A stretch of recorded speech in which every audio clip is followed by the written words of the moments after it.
Hey everybody, this is Ashley Cranford with Cranford Marshall Legal, and I just wanted to give you a little bit of information today about anti-discrimination. This is a big deal. What I'm going to tell you about today is legal education and information. It's not legal advice. We're not forming an attorney-client relationship by you watching this video, and certainly everything I say, this is just your education, and go back to your attorney and talk to them about how you can protect yourself as a company. Okay, so let's talk about what's going on and why this is such a big deal. In the United States, here in the U.S., companies have a 10.5% chance of having an employment charge against them. Doesn't seem like that big of a deal, right? Okay, well, let's talk about what's going on in Alabama. In Alabama, companies have a 39% chance of having an employment charge against them, okay? An almost 40% chance. Think of it this way. When you see a 40% chance of rain that's going to happen, are you going to throw your raincoat in the car? Probably so. You're going to have that raincoat with you just in case. So what we're doing is your raincoat is your protection. We also want to protect you as an employer.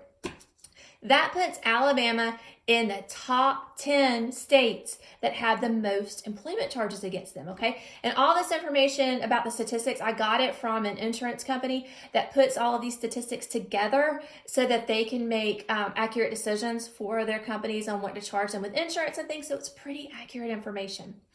On average, if you were to have a charge against you, your company filed in the EEOC, it takes about 318 days to resolve that complaint, okay? And that's not necessarily saying in favor of the company or the employee, just to resolve it overall. On average, it can cost up to $160,000 for a company to resolve the complaint, and that's not necessarily paying anything to the employee. That's just what it costs to get this done. So these are really expensive things that I want you to avoid. So let's talk about this. The EEOC website has phenomenal information on it that can provide you education and help teach you and really show some things. And of course, there are attorneys out there like me who specialize in this. But what anti-discrimination laws apply to your business? Okay, if you have just one employee, just one, you've got to abide by the Equal Pay Act, okay? And what that law says is that employers need to provide equal pay for equal work to both male and female employees, okay? So if you have two employees, one's a guy, one's a gal, and they're doing the exact same thing, they need to be paid equally under the law. Okay, if you have 15 to 19 employees, you have to, you are covered by the Civil Rights Act and the Americans with Disabilities Act, okay? So in addition to the Equal Pay Act, because it's one employee, you've got to abide by these two laws as well. And what that means is you've got to prohibit discrimination based on race, color, religion, sex, which includes pregnancy and some other things, national origin, disability, and genetic information. So that's somebody's family history. And again, you still have to abide by the Equal Pay Act as well. Okay, so let's talk about if you have more than 20 employees. You're covered by the laws that prohibit discrimination based on race, color, religion, sex, national origin, age, which is 40 or older, disability, and genetic information. And again, you're also having to pay equal pay for equal work. So keep all of these in mind. Again, there are also state and other laws that can affect your business. Like I know there are some states out there that have different age discrimination acts, that some states require that you can discriminate for being too young versus too old. So keep that in mind and be sure to research what your state requires for you. And Alabama has laws as well. So go back and research what Alabama covers as well.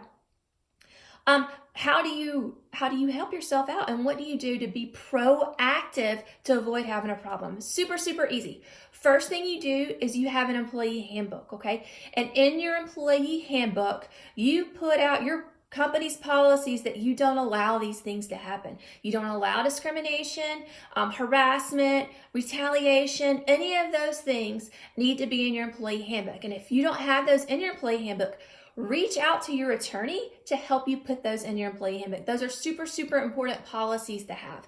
And then the next thing with regards to your handbook, what you want to do is you want to have an acknowledgement in your employee handbook that your employee has received these policies.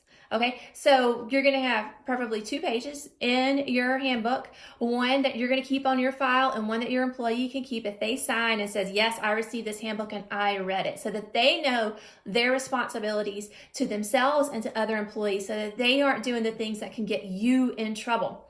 The next thing that you can do other than having an employee handbook is to have a company-wide training. I know training days are not fun, and for anybody like me that loves the office, they get made fun of all the time. But they are so necessary, okay? As an employer, you need to be providing employee training on these policies, and you can have your employees sign that they have attended these trainings, and that helps protect you as an employer, okay? Not only does it once again show that you don't allow these things to happen, but it makes sure your employees remember that. And then also, finally, the last thing is that as an employer, you need to maintain a zero tolerance policy for these things.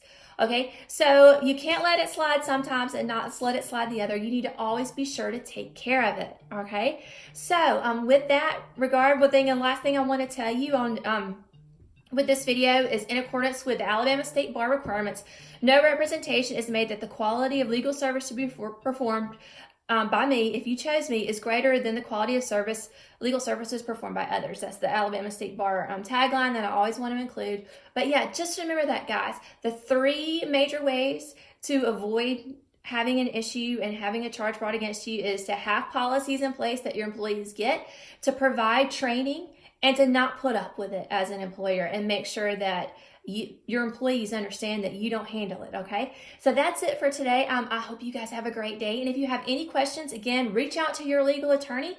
If you don't have one, you are always more than welcome to contact me as well. Bye, you guys.